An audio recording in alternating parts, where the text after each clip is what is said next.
This was the limit of the Roman Empire.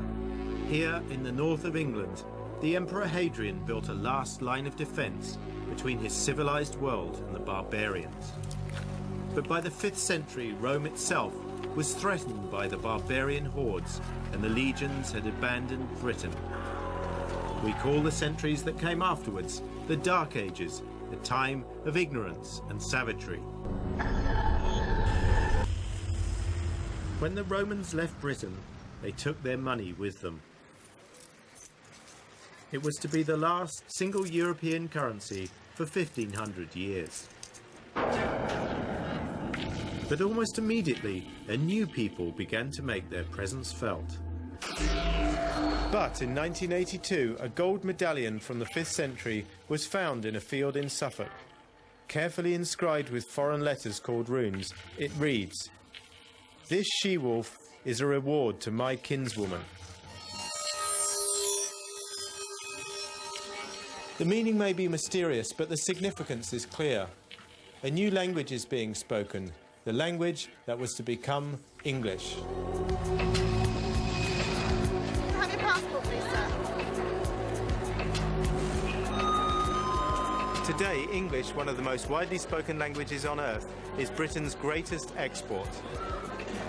It's the language of international commerce and modern communication, yet its roots lie deep in the so-called Dark Ages. Who were the people that gave us this gift?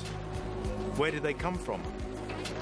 I'm going on a journey back into the darkest part of the Dark Ages, and I'm looking for the people who gave us this language and who gave us so much more. This is northern Germany, near the North Sea ferry port of Bremerhaven. The people who lived here used a runic alphabet, just like the inscriptions on that Suffolk medallion.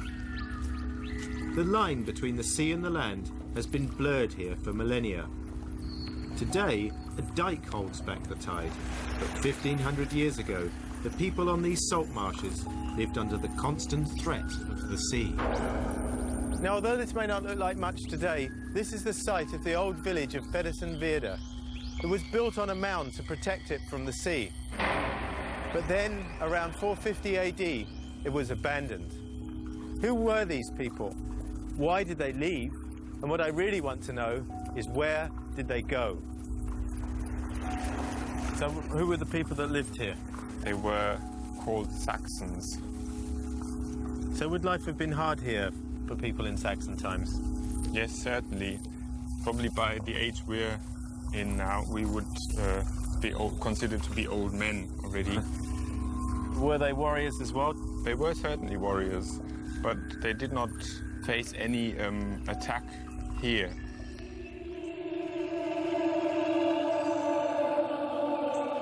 The Saxons of Feddersen-Veerde had no fear of their neighbours, but the threat from the rising seas was another matter. When the settlement was excavated, there emerged the story of a community which had managed to find a way of living on these precarious islands of mud for hundreds of years. Surprising to see these combs, because I suppose a lot of people tend to think of the Saxons as being unkempt people. Yes, it's funny you use this word unkempt. In German we say ungekämmt, which is exactly uncombed. And some Germanic tribes actually threw them into the piece of land they wanted to own, to make it their land. You can tell a lot about people from how they choose to bury their dead. The people who lived here buried their leaders in boats. The tradition of burying people in boats can be traced back to the 1st century in southern Scandinavia, but it actually spread around the whole North Sea. So who was buried in here? His furnishings show that he was a soldier in the Roman army. He had a belt buckle that showed that he must have been of a relatively high rank. And when he came back to his homelands, he was buried with his Full military honours. Yes, so to speak. So if this man was perhaps in the Roman army, where might he have served? He might actually have served in England. This man was a Saxon, but as a soldier in the Roman army, he was part of the multicultural Roman club. So when his community buried him, they chose not only to bury him in a boat, as befitted a Saxon warrior from the shores of the North Sea, they also buried him with a throne and footstool after the fashion of a Roman emperor.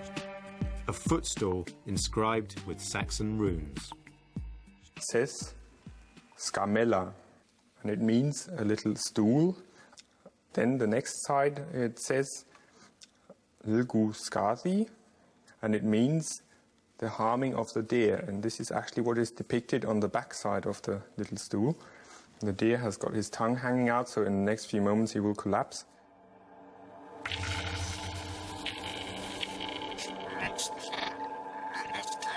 Here lay a Saxon warrior who may have served with the Roman army in England, buried in his homeland, traditionally in a ship.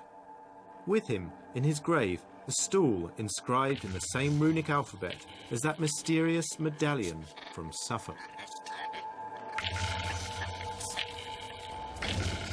A runic medallion that had itself been copied from a common Roman coin commemorating the founding of Rome, but with an added runic message. The Dark Ages were a time of shifting cultural identities and of upheaval. We know from pollen evidence that the climate at Feddersen-Veerde was changing. The sea level was rising and the fields were flooding. It became impossible to live here anymore. These marshland Saxon villages vanished suddenly during the 5th century. The Saxons had to move on, but where to? It's a long and dangerous journey from here across the North Sea to the British Isles. Mainland Europe offered little more than a landscape of shifting populations and tribal competition. These huge rivers were once the highways and the boundaries of the Dark Ages. I'm going further north towards Denmark to a place that was once the home of another people, the Angles. The Angles came from the Jutland Peninsula in what is now southern Denmark. It was from here that they moved as the Roman Empire fell apart. They too were a people with a maritime tradition. This is the Neudem ship. It is one of the oldest known rowing vessels from northern Europe. It was found preserved in a peat bog where it had been deliberately sunk in the Dark Ages.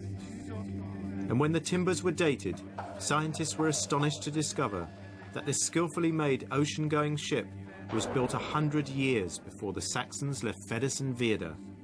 It demonstrated beyond doubt that Dark Age tribes had sophisticated shipbuilding skills.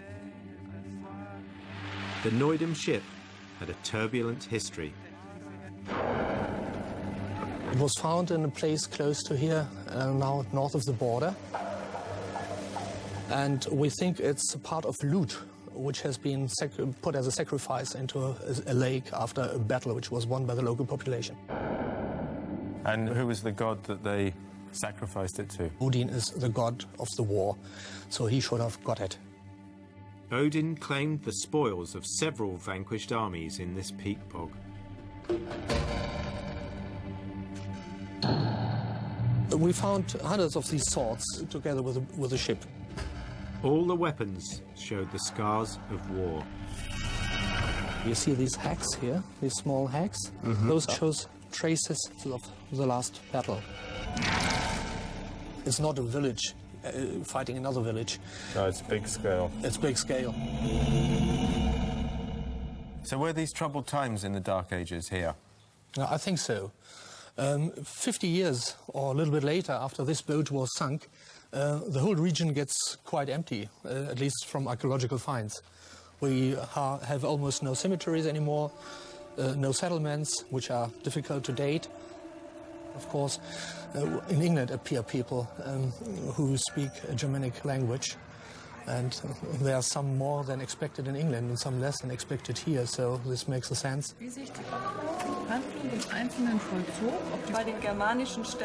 The people were leaving. What were the main reasons, do you think, why they left? One is the climate. It seems as if from the 3rd century onwards it gets cold and wet.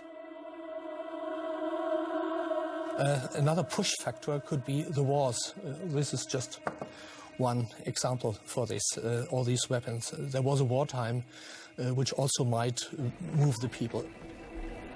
And you think that this could have acted as quite a good cross-channel ferry between Germany and There England? could be better ones, but if you don't have anything else, this would work as well.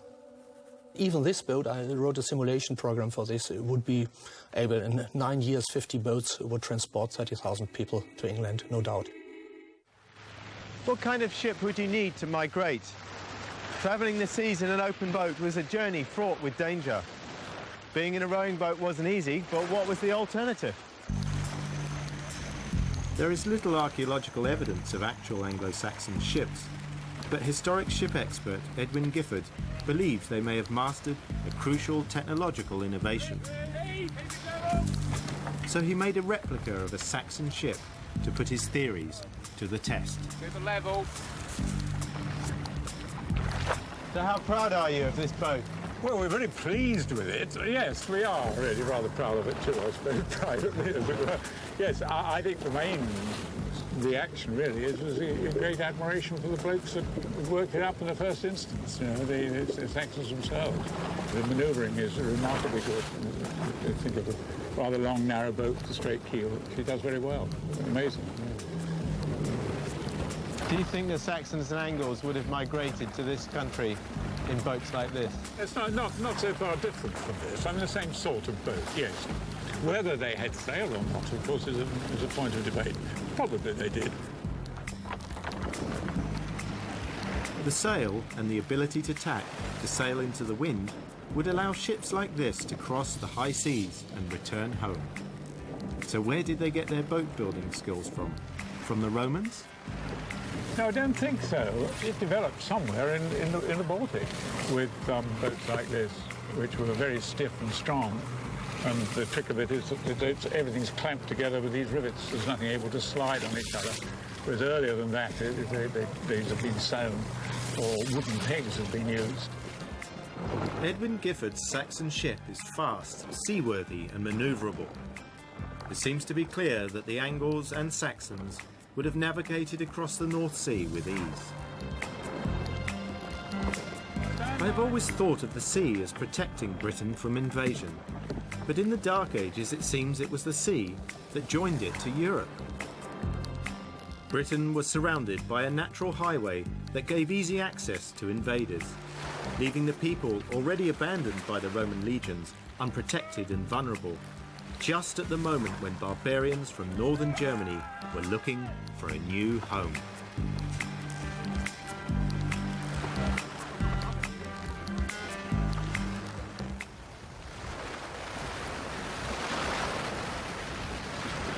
The North Sea crossing points of today have existed for thousands of years. In the Dark Ages, people would have arrived on these shores at points just like this.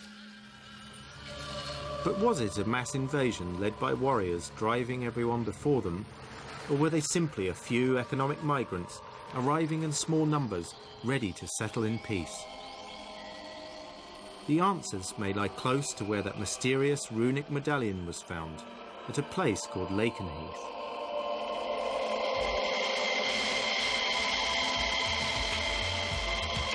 Today, it's the site of a very different band of warriors.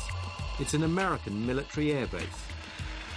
Lakenheath has been an airfield for more than half a century, but the area's connections with the military go back thousands of years.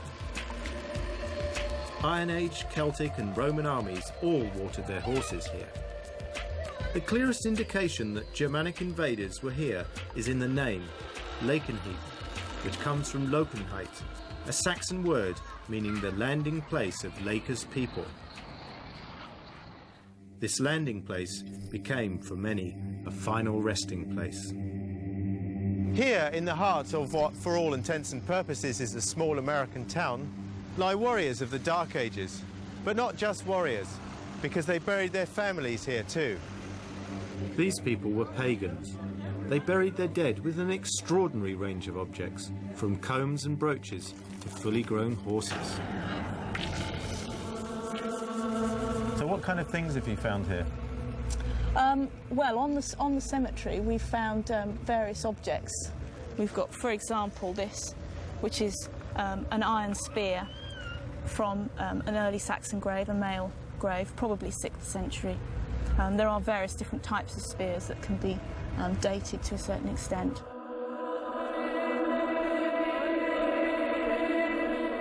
So if you found about 100 of these spearheads, does that mean that there was a lot of fighting going on?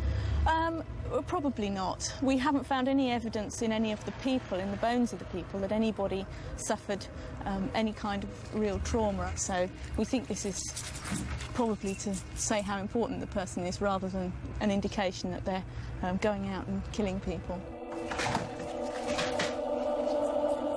This is a large cruciform brooch, but if we have a look on the back here, this is the clothing of the woman who was wearing it. We're looking at a piece of cloth that is 1,500 years old, which is, I think, unbelievable, an incredible thing to see. The cruciform brooches are particularly Anglian, which is the Angles, basically, who come in and form East Anglia. Do the Germanic brooches give us the first evidence for Saxon settlement, or did they belong to Britons who were affecting the glamorous trappings of fashionable foreigners? The evidence that the people themselves are Germanic is very difficult to say. But what we have are various objects which can be seen to have clear links with the continent, such as pots like this, where the decorations are very similar to the pots and the decorations that are coming up in Northern Europe from the same kind of period. So it is a real sign of change, really? Yes, it is, yeah. We certainly know that people are coming in. What we don't know is how many people are coming in and what proportion of the population they make up. One of the rarest and most dramatic finds in Anglo-Saxon graves is a sword. It was a highly prized weapon and expensive to produce. We've got the skull at this end, and then we've got the sword on that side of the grave. You can see the hilt up fairly close to the skull, to the top of the skull, down to the tip here. Women dressed in Germanic fashion, warriors with swords but with no signs of battle. The evidence from Lakenheath is ambiguous.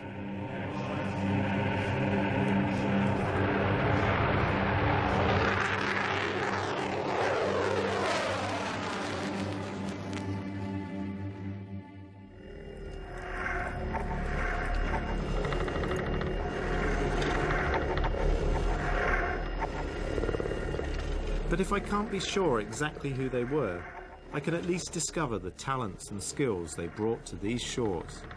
To understand a people who didn't write things down, we have to search for clues wherever we can find them. At first sight, a Saxon sword blade seems a simple object, a piece of sharpened iron. But the right person can read a sword as easily as a book.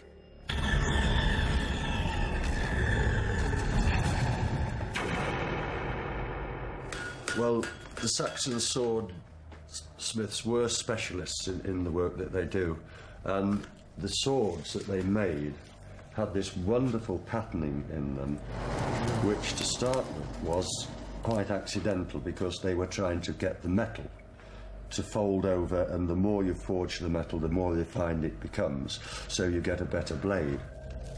The challenge for the Saxon smiths was to make a sword that combined flexibility, so it wouldn't break, and hardness to keep a sharp edge. They achieved this with the extraordinary pattern-welded sword.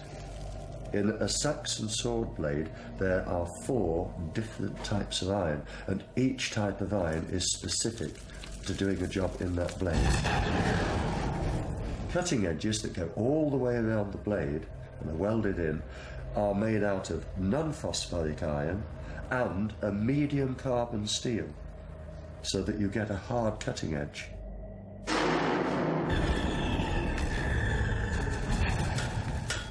There's the first weld, just to get the ends fixed together. Now I'm going to put it back in again, take another welding heat and start welding back. if a Saxon smith came into this workshop now, he would know exactly what I was doing. He'd feel right at home. He would say, but you don't want to do it that way. I can think better. They were making this sort of structured blade 600 years before the Japanese started. We go on about the Japanese samurai blades.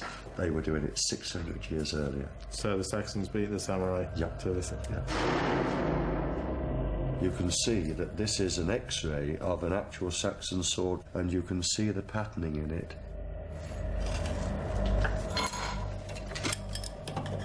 To get your patterns, you twist your metal. And when you've done all these, you then weld those four together into one piece. So from start to finish, how long does it take to make a Saxon sword? I would say on the average somewhere around about 80 hours work to forge the sword. At the end of a man's life, what would happen to his sword? This is the fascinating thing about it, is that they buried them with them. A precious weapon like that, and it went with him. And this is how we find them today, but we don't find that many. So the swords reveal a people skillfully working with a technology far more advanced than we might have expected in the Dark Ages.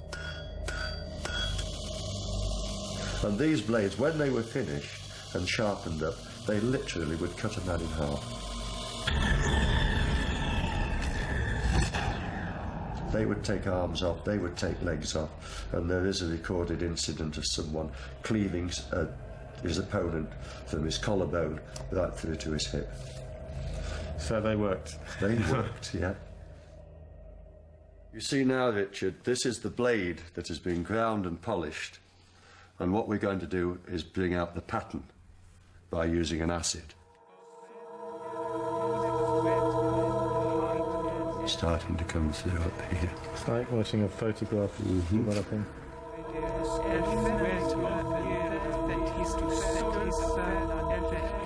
What do you think of the fact that such a thing of beauty can have such a destructive effect?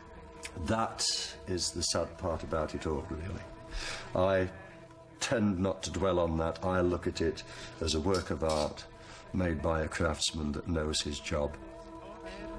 The Anglo-Saxon craftsmen were highly skilled in metalwork, but because their ships and houses were built in wood, they have left us with little more than shadows on the ground.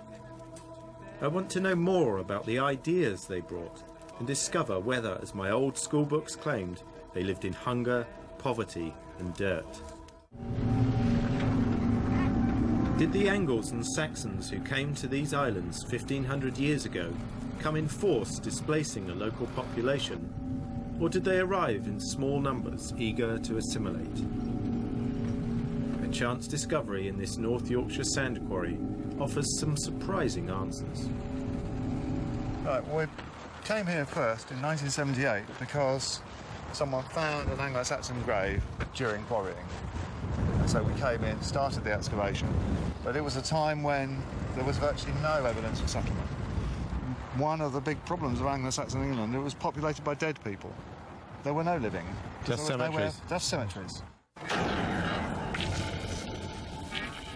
But at West Heslington, for the first time, they have documented an entire Anglo-Saxon world, although there's nothing to see on the surface.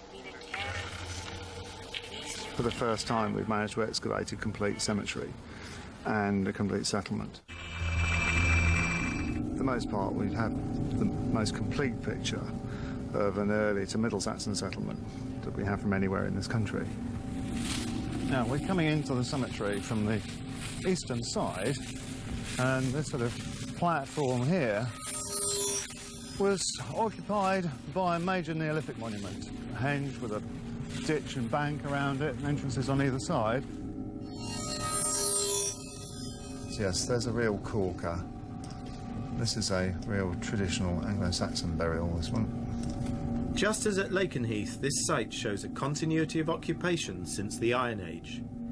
The cemetery contains 220 burials, uncovering 4 centuries of Anglo-Saxon settlement.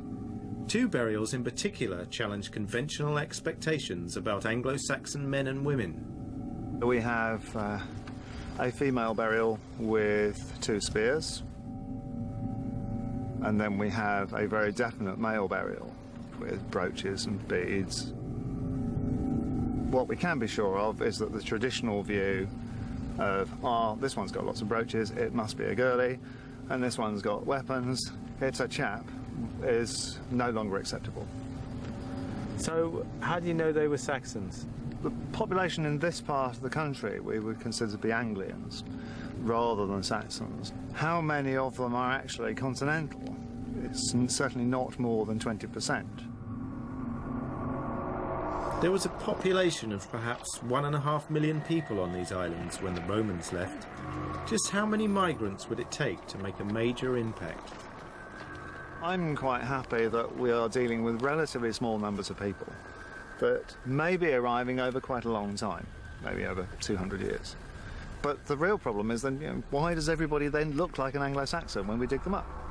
I believe that we can explain away the rapid adoption of Anglo-Saxonness on the grounds that it was a deliberate attempt to break those Roman traditions. So how many people do you think would have lived there at any one time? Probably about 100. We've got about 200 buildings, but of course they're spread over 400 years of activity. Yes. But the plan of the settlement shows tremendous organisation. So the centre of town, I think, was this bit down here. This is downtown. Yeah.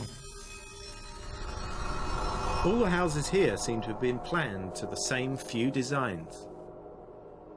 It's almost as if there's an Anglo-Saxon Mr. Wimpy or Mr. Barrett out there who has a book of building plans, and you choose whichever one you like. It's interesting enough that that occurs on this site, but it's quite remarkable that that occurs throughout early Anglo-Saxon England. They had plenty of meat to eat, all round a good and varied diet. They're eating wild fowls and they're hunting and gathering as well as growing crops out in the fields. And they're managing that landscape as well. So it doesn't sound really like the Dark Ages. No, I think the Dark Ages is the worst accident of naming that's happened to the past. It's a ridiculous concept. They were doing terribly fine. I mean, just one object. We've had 800,000 animal bones. This is just a cattle toe bone. Is that a cat? Yep. So this is a kind of equivalent to a China cat that people buy today to put it on the mantelpiece. Or somebody's just carved it for fun. When we started working here, the view of early Anglo-Saxon England was of a primitive pagan society living in scruffy little farmsteads, eking out a living in the land. We now have huge villages populated by relatively well-off people that are clearly in communication and trade with people not only in this country but abroad. And without that sophistication at this point, Anglo-Saxon England could never have developed. The trading routes of the Dark Ages were the seaborne routes of ideas and skills, and the traffic was not just one way. Whatever we call them, and they certainly didn't call themselves Anglo-Saxons, these newcomers from the east were to dominate life on these islands for 400 years. West Stow in Suffolk is the site of an early Anglo-Saxon village. I've come here because I want to try and get a sense of what it felt like to be an Anglo-Saxon. And it seems to me that the reconstructed village of West Stow is a pretty good place to start. West Stow was an early Anglo-Saxon village in a landscape that had been managed for hundreds of years. It would have been self-sufficient at a time when markets and towns were unknown to the newcomers. Today's Anglo-Saxons are part-time enthusiasts. We think that at any one time there are around about 30-ish people living here, probably an extended family, probably of 3 generations. It seems reasonable to think there were similar settlements in the area. Nice thing about this, it's rather like the Black & Decker workmate of its time. Yeah. Except, of course, here you can move the wood around any direction you like and grip it immediately. They were anything but crude. Their knowledge of the material they were working with was immense. their skills were immense. You've only got to look at some of the metalwork and some of the woodwork and the jewellery and stuff from the period. If I've got to live at any time during the Dark Ages in any place, I think I'd quite happily settle for here. The village appears isolated today, but in Saxon times it would have had close links with the outside world as part of the largest of the Anglo-Saxon kingdoms, East Anglia. This is a cowrie shell, which you're probably familiar with.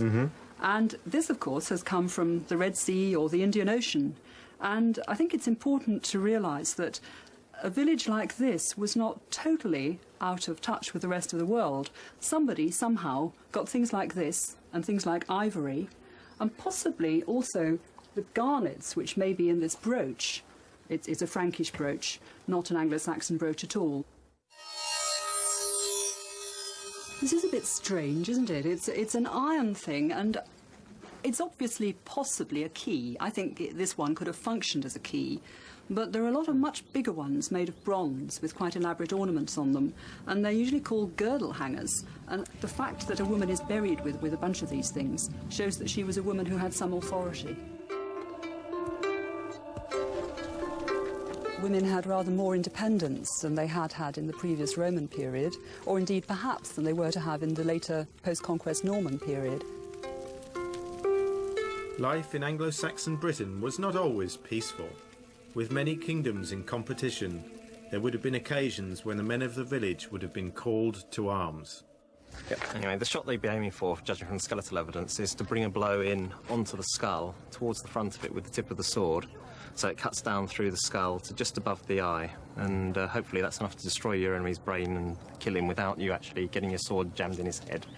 I wouldn't want to inconvenience you by doing that. The Anglo-Saxons didn't bring books. Their stories, myths, laws and legends were carried with them in their heads. Their greatest legacy to England is the language. Is that why the Saxons had so many combs? Yeah. Get their nets out. Clean hair. You and I are speaking to each other in English. And that English, although I think it would have been difficult for an original inhabitant of West Stow to understand us, is nonetheless the same language. We don't speak Latin, we don't speak French, we speak English. And that's the language that arrived here in the 5th century with the Angles, the Saxons and the Jutes and all the rest. The echoes of our past still resonate today. Most of the words in English have Anglo-Saxon origins.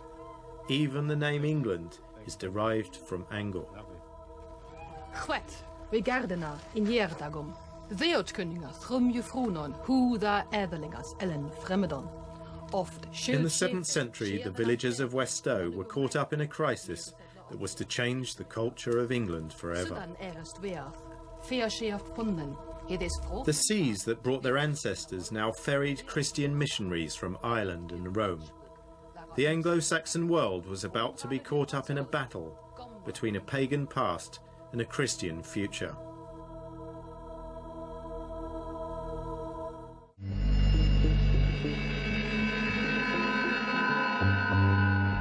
The Anglo-Saxon tribes who came to these shores left little to mark their presence, but perhaps their greatest secret lay buried beneath the earth for 1,300 years. I've been trying to peel away the myths and legends that surround the Dark Ages, and now I've come to the British Museum, this great temple of classical architecture, because within its walls lies the spirit of a society that can still dazzle us today.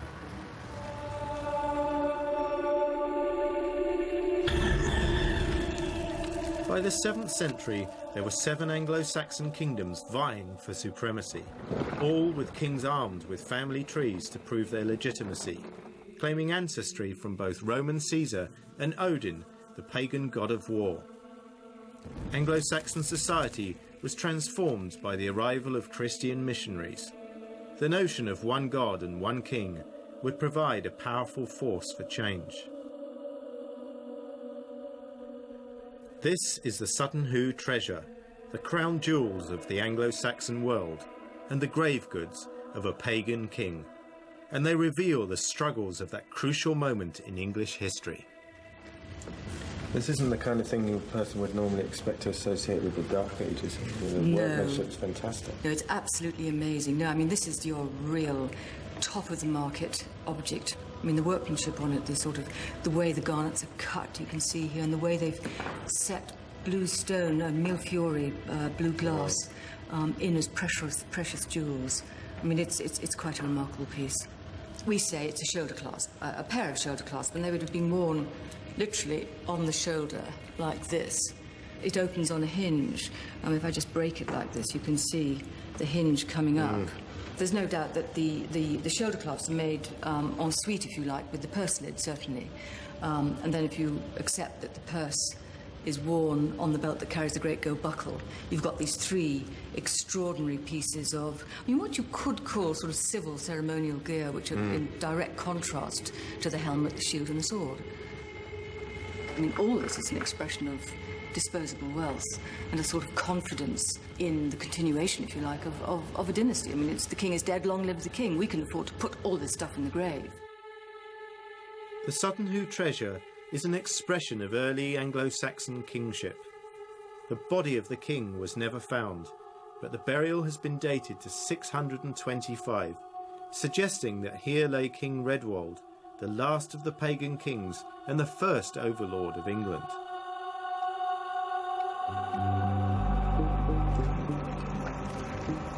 Just 8 generations after their ancestors came to these shores, the Anglo-Saxons would have to make a choice between their old pagan gods and a new Christian empire.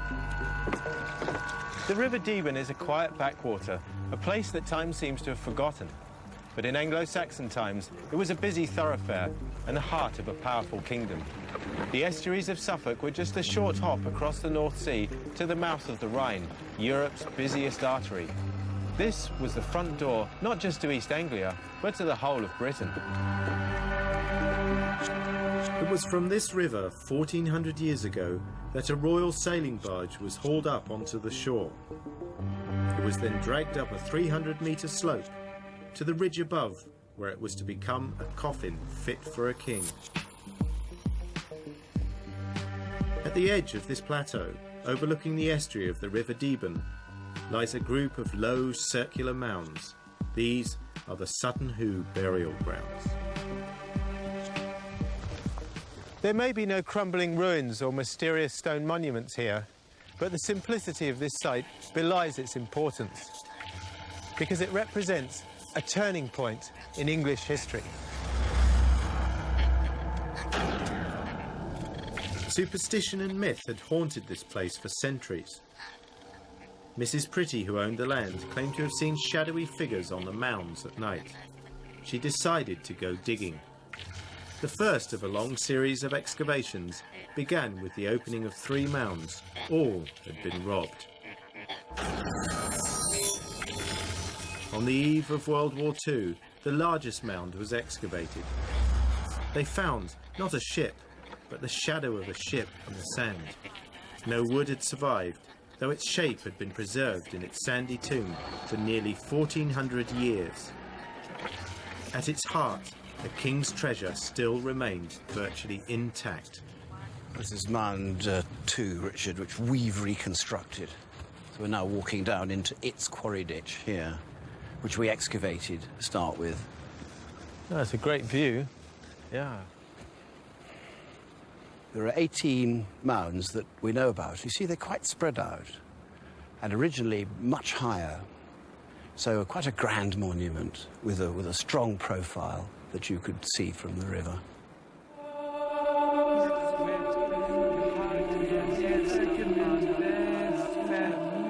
The people who were living here definitely had ancestral connections. I mean, whether or not you believe in large-scale or small-scale migrations, I don't think there's any doubt that the Angles of East Anglia were related or had relatives and may even still have had land in places like Jutland and Denmark. They were in contact, yeah. I see boats going up and down this river, visiting those other places. This is the reconstructed Mound 1, the famous one. and that's where the ship was. The ship stretched from here, this white post, to the other white post, which you see there. So that's 90 feet, 27 metres, and these two posts, modest indication, but they show you how big this boat was. We've got to think of ourselves as down at ground level and walking along the side of the boat, and then in the middle is this big, it's like a big wooden garden shed, probably with a slopey roof, and then you're looking down into a chamber, and there's a floor, and then on the floor there's a man lying.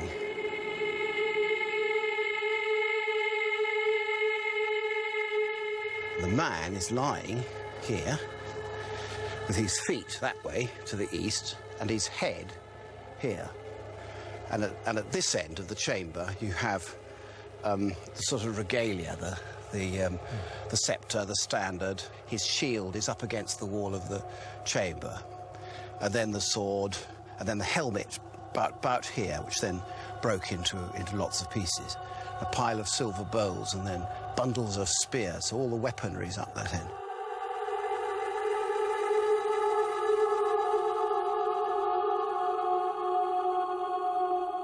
Yeah, it's like a poem, an important statement made in this great theatre of death you've got here. Each of these objects is also laden with symbolism. So you have things like the great gold buckle with its writhing snakes, which say, back off, you know, I am protecting this person. And you've got the shoulder clasp with their beautiful inlaid garnets, which say, this is a person for whom, of whom the Roman army would have been proud. And then you have piles of silver bowls which are made in Constantinople, and these say, and you know, they're of the same rank. They're in equal terms with the Byzantine emperor.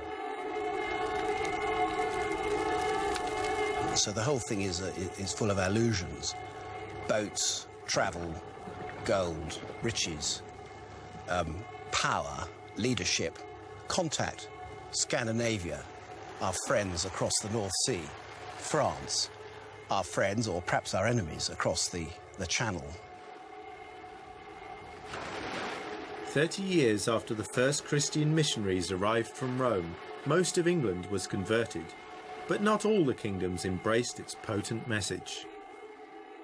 This is the pivotal moment, I think, that's expressed here. It is very short-lived. And that is the cusp between the pagan world and the Christian world. On the one hand lies autonomy and freedom. On the other hand, in Europe there lies huge opportunities for trade, and for that you have to surrender something of your sovereignty.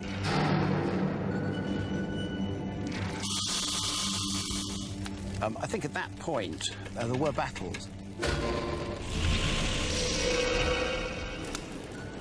And maybe it's battle that does decide.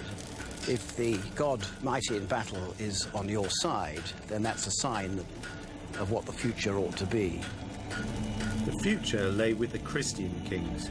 Soon there was to be one God and one king ruling England. So this is for me one last demonstrative occasion, an attempt to build a pagan kingdom in East Anglia. And that's why these mounds have been captured here. That's why it's such a sort of precious monument for us. The moment passed, East Anglia became Christian, and Sutton Hoo was left as a place of myth and legend, but one which held darker secrets alongside its treasures. Victims garroted, beheaded and occasionally dismembered lie in clusters around the unconsecrated burial mounds. Their bodies decayed, but their dying agonies are frozen as shadows in the sand. Sutton Hoo had become an execution ground. So these burials round Mine 5 were not human sacrifices, but they were people who were hanged by the Christian kings, perhaps for being deviant or disobeying the new rules. And this became a savage place. What had once been the burial ground of kings became a place of execution for the new regime.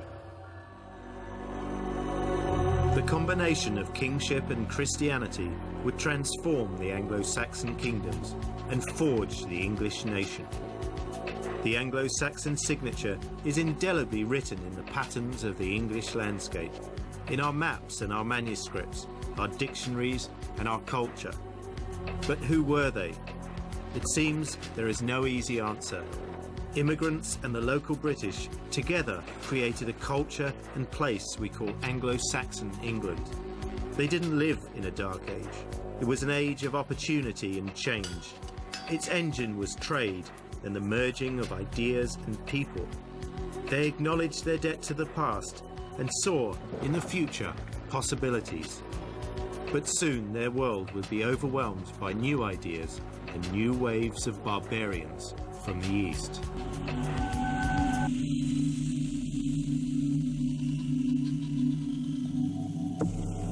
In the year 625, a barbarian king was buried at Sutton Hoo. He was placed in a boat, surrounded by symbols of his power and wealth, a pagan proud of his European barbarian heritage. But he was the last of his kind. Christian missionaries were spreading throughout Europe. Things were about to change. In Britain, a new culture emerged, a Christian culture that was a unique mixture of the Celtic, the Anglo-Saxon, and the Mediterranean. To understand this period where there's so little written evidence, I've come to the British Library to see a unique Anglo-Saxon book, one that shines a dazzling light on the Dark Ages. Here, the world's literary treasures lie side by side. Each work tells us something about the people who made it, who they were and how they wanted to be seen. But for me, there is one work that stands out far above the rest. The Lindisfarne Gospels.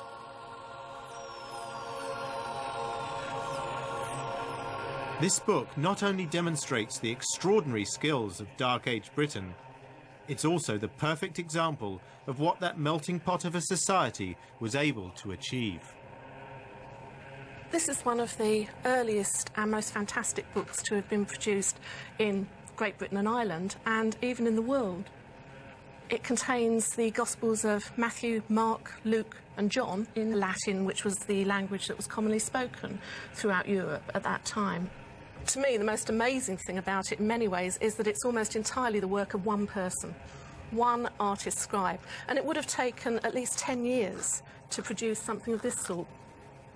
I mean, just on a technical level, I mean, this doesn't look like paper. No, it's vellum, which is prepared animal skin. So first catch your cow, then you have... Just the one? No, you've got about 150 here. If you look at the pigments, you've got a whole range of materials. The yellow is arsenic, so you had to be very, very careful when you were dealing with these materials. And the orange is a toasted lead, which often turns into a black or silver.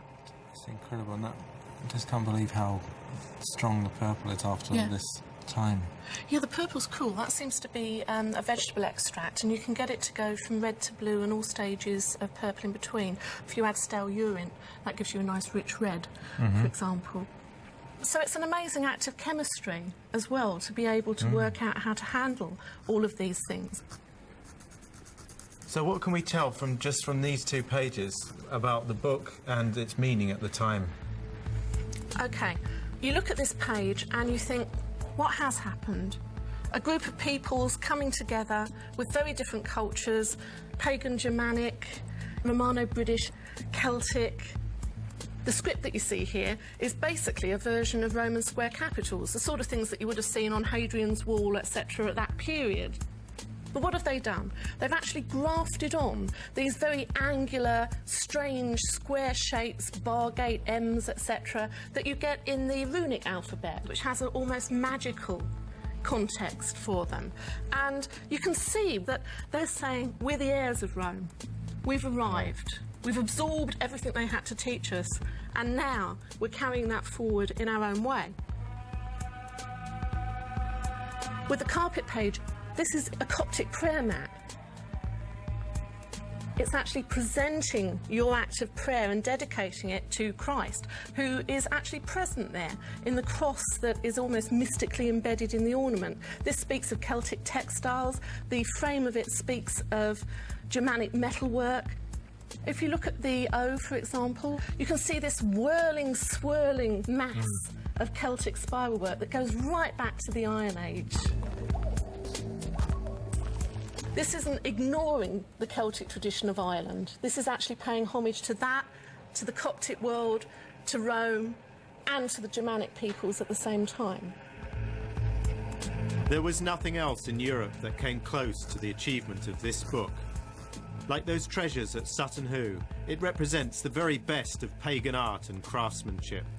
But unlike those East Anglian riches, this work venerates a Christian god rather than a pagan king.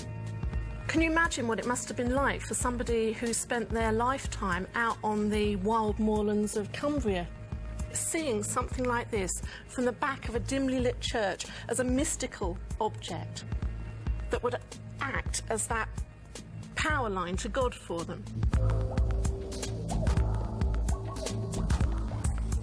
Only a few generations before, the Anglo-Saxons were neither Christian nor literate. Yet here they were producing a Christian book that's of world significance. Something very special was going on.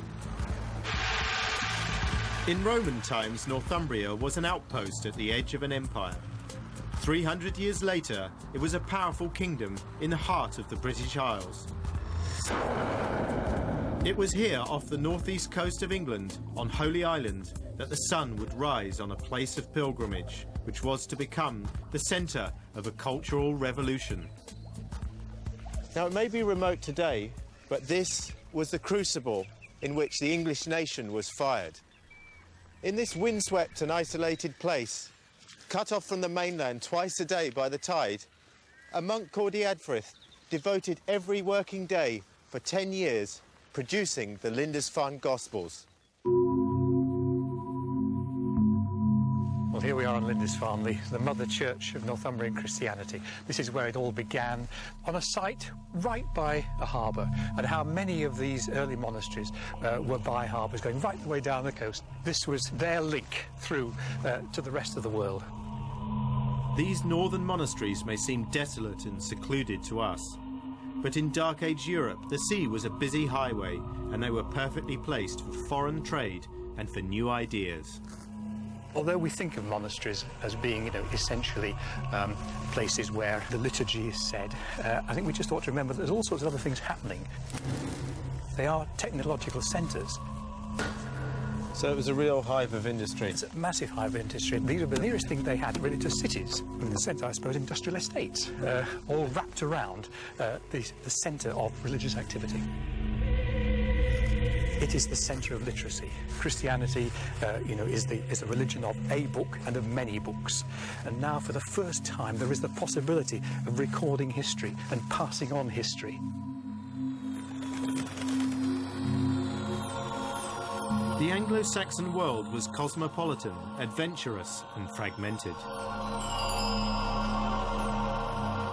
Christianity unified people around a common purpose, and these Gospels were the glorious product of that triumph. In 8th century Europe, this was the place to be. It was here in the northeast of England that a kind of fused culture emerged, both artistically, spiritually, which was unique and which was also far ahead of the kinds of things that were being produced in France and Italy at the same stage. It's quite remarkable. So it really was an intellectual centre for the whole of Europe in a way. Intellectual and cultural, and people were aware of its existence right down to the Mediterranean lands. Literacy, of course, completely changes society. But surprisingly, Christianity also brought something else, something essential to build a modern world: science. The old Saxon church at Escombe near Durham was built in the 7th century using stone from a nearby Roman fort. The inscriptions of the 6th Legion are still just visible today. But it also contains a curious feature. Set high up on the wall above the porch is the head of an unidentified beast.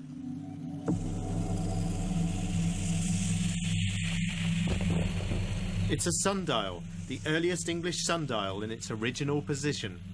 It enabled the priests to divide the day for hours of prayer. And it was science in the cause of religion which was to drive the most visionary thinker of the age. He was born here by the south bank of the River Tyne in Jarrow, today the heart of the industrial northeast. He lived and worked in a monastery from the age of 7.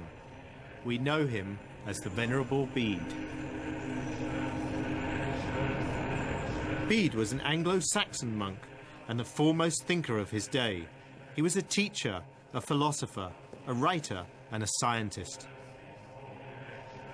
He lived in an industrial powerhouse of prayer and devotion.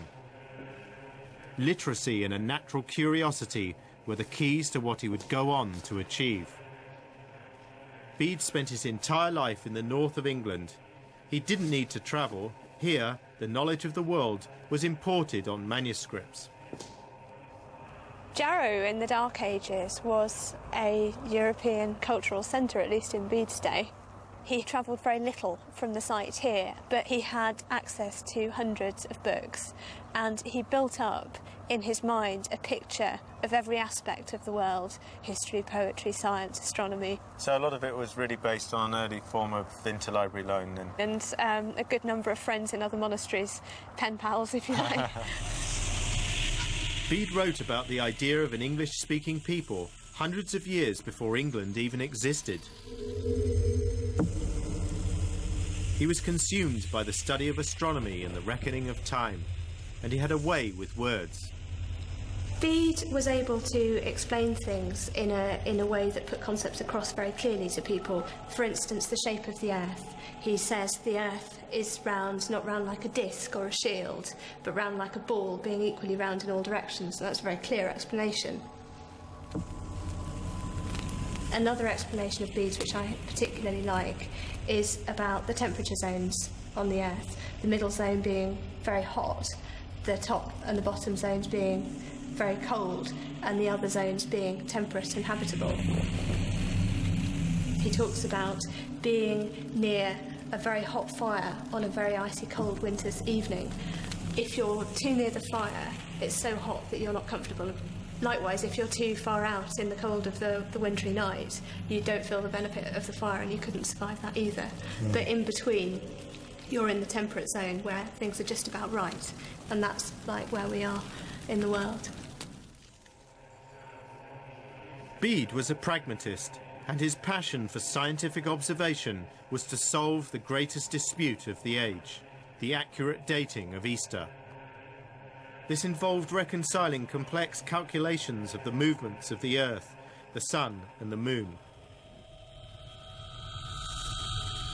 Bede came up with a 532-year cycle which predicted the next date of Easter, and this work was phenomenally popular and copied right across Europe.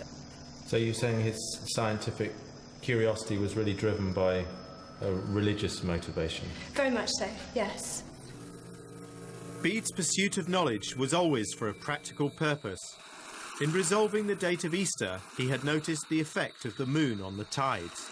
This was 1,000 years before Isaac Newton used the term gravity to explain the phenomenon. Bede was the product of a religious world driven by a thirst for knowledge, a world that exported manuscripts and imported new technology and skills. It was here that they produced the earliest coloured window glass in the whole country. This is an Anglo-Saxon window containing Anglo-Saxon glass. The light shining through gives you a wonderful sense of colour, and it would have been probably quite unlike things that people had seen before, so I think the impact would have been very stunning.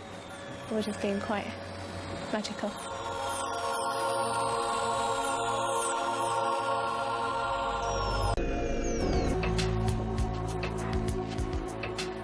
In my journey through Dark Age Europe, I've learned things that have amazed me. They weren't barbaric. and it wasn't a time of darkness and chaos. The barbarians brought to European society something distinctive and different. They were adaptable and pragmatic, happy to take a good idea from anywhere and make it their own. They were economic migrants relentlessly on the move in search of opportunities. They were independent and individualistic, good businessmen and natural adventurers.